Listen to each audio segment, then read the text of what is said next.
So today is gonna be one of my first videos on doing plants on YouTube. I'm deciding to do it because I feel like I learned by myself, and there's some things that people really don't know that are not told to them.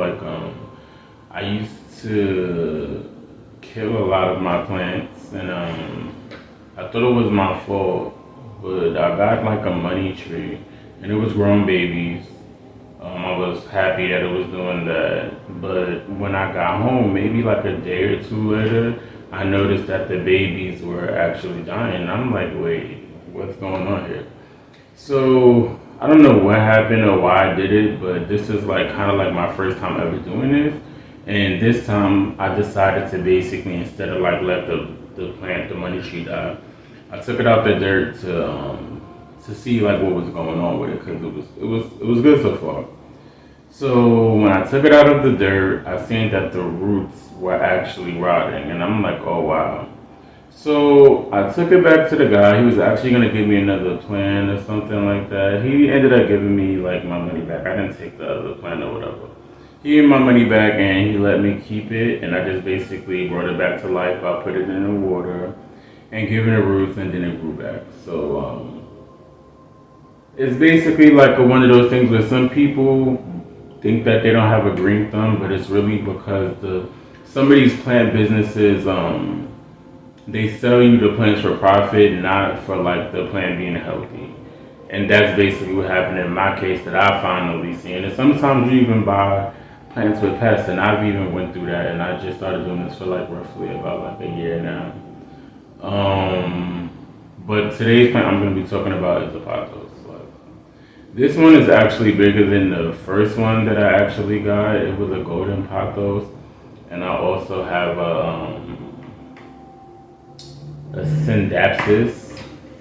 It's it's not a pothos, but people call it a satin pothos. But I have like all three. I thought about getting more, but I'm like I have three already. I like different variegations of plants. Like if I find a plant I like, I'll get like different variegations of it. But this one is like very easy growing. It's actually bigger than the first one that I actually got, which is like kind of crazy, and that happened because of like bugs. But I'll probably do like a spider mite video later because that's basically what I had spider mites. But yeah, I got this actually from my mom because my mom was into plants. She has a lot now, but the first plant that I was ever introduced to was a dumb cane. So that's kind of like another plant that I have. But I got this cut from my mother. It was maybe like one long piece, and I cut it along the nose.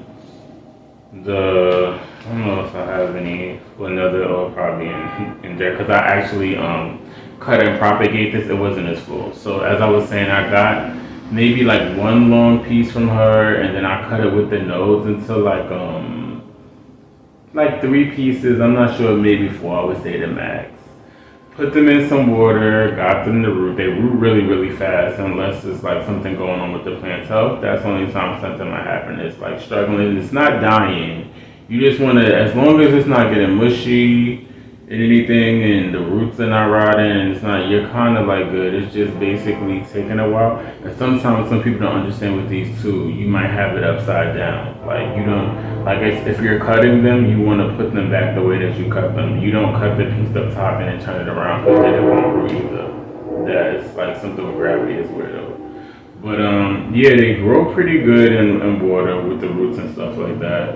And I don't really have a picture, but it was like a couple of pieces, and now it's actually bigger than any pothos I have. Like I said, I have the scandapsis, which is some people call a satin pothos, and then a golden one. But this one is it's just, to me, it's very easy, fast growing.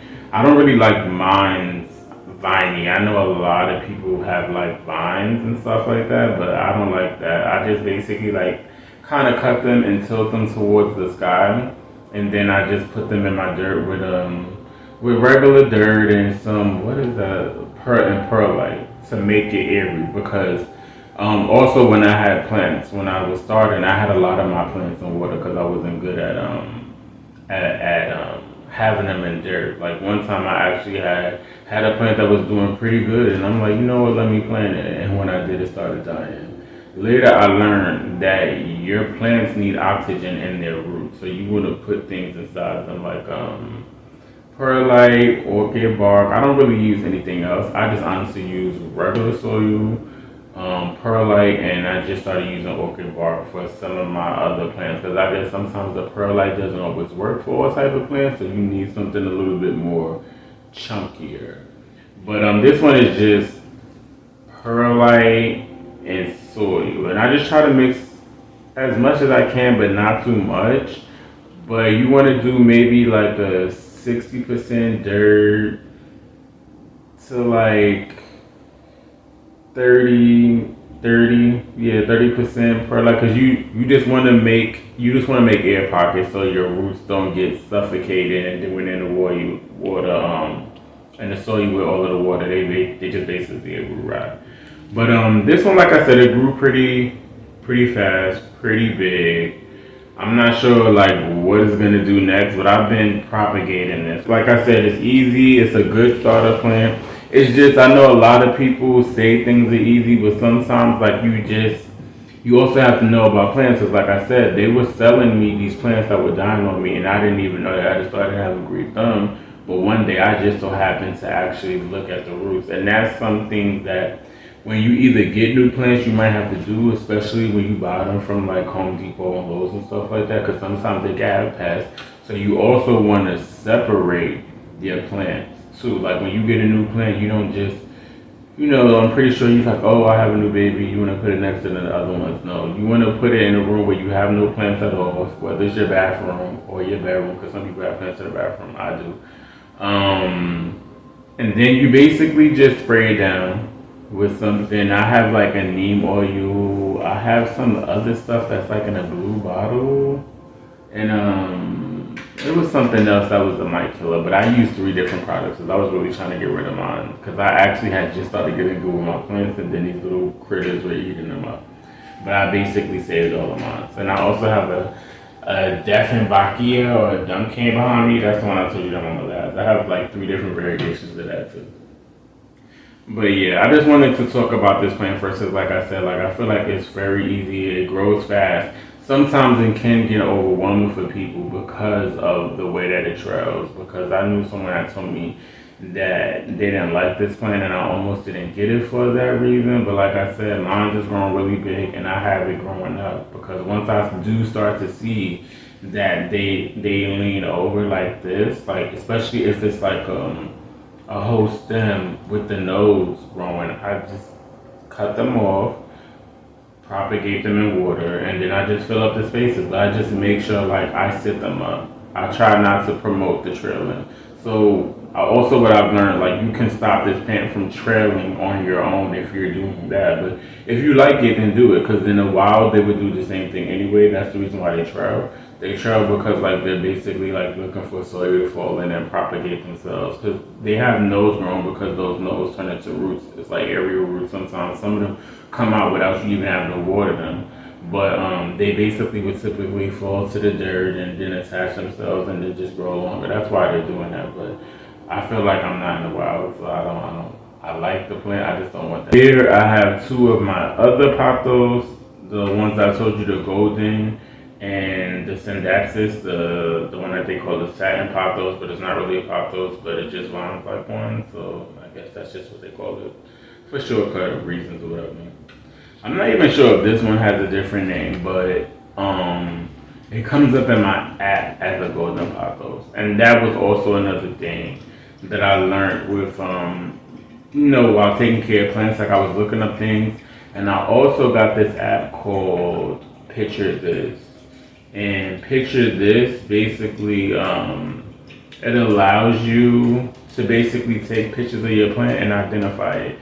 For me, that helped a lot as well because once I knew what my plant was, I was able to care for it by knowing what it needs, basically.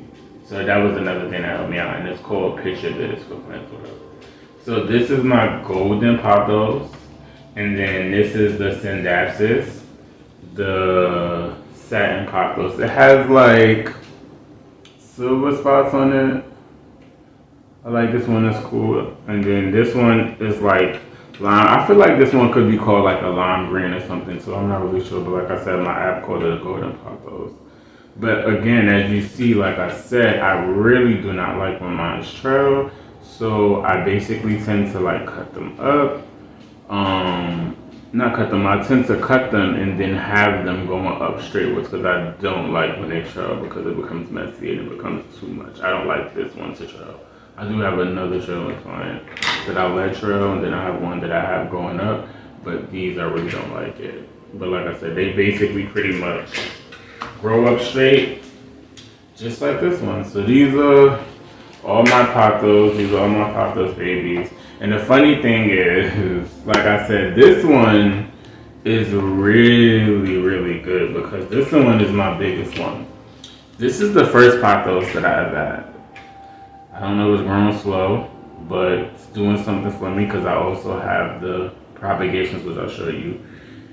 I believe this was the second one because once I had this one, I was like, oh wow, I like this plant. And I seen that my mother had one. So I was like, you know what, let me get another variegation. It's not the same one.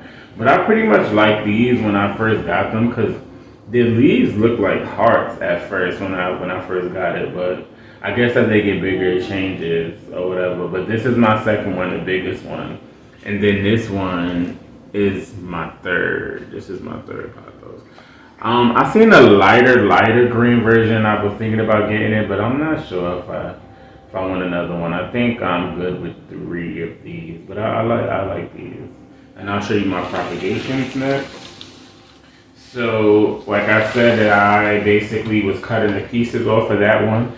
I did the same thing for this. Like, so it's kind of empty on the inside now. So, because I cut them off and put them in water, and I actually have 4 propagations in water sitting up, and I'm basically gonna put them in there, sit them up straight.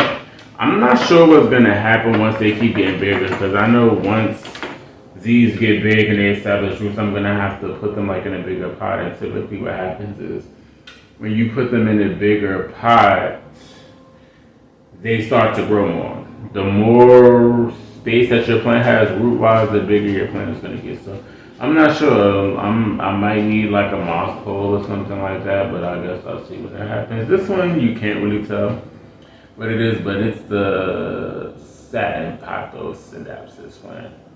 I already propagated some. I just had this one little piece, and they're like really easy. I just had like this one little piece, and I was just like, what can I do with this? It was like something left over because like one of the like my synapses were like really long, and they were like trailing over. As you can see, like it's really like bendy and curvy, so it was doing all of that. So I took off the top part that I needed, and I was like, let me see if I could grow some more with this. And it looks like it's a couple. I see one right here. This is 2, and it looks like there's something growing here. I'm not sure if it was 3 pieces. I feel like I saw something. This is only 2, but they're growing pretty fairly well, so I might just cut this little piece off because it looks like it's dying anyway. It's turning yellow. Cut this off. I'm gonna try. I have it really way down because I wanted to grow more roots, so I don't really need the bottom here. But I'm gonna put it back in here with this satin Pothos, actually synapsis plant. But yeah, these are all of my Pothos, and they're pretty much easy, good going plants. It's not really too bad. When I did think I liked trailing, I guess I don't want to say I don't like it, but when I did think I did like it, I was actually thinking about putting them like in a window and letting them fall down. But I actually like these when they what do you call it? When they're standing up. My dog is right next to me. She's making noise. That's why I'm kind of like getting distracted. She's like, yeah. That's all of the click clacking going on there. That's it. But thanks for watching my video. Like, comment, subscribe. Ask me any questions if you're having troubles with these plants, because I've actually been helping my friends. My friends have succulents, though. I maybe have like a couple of those. But yeah, like, comment, subscribe, and feel free to ask me any questions.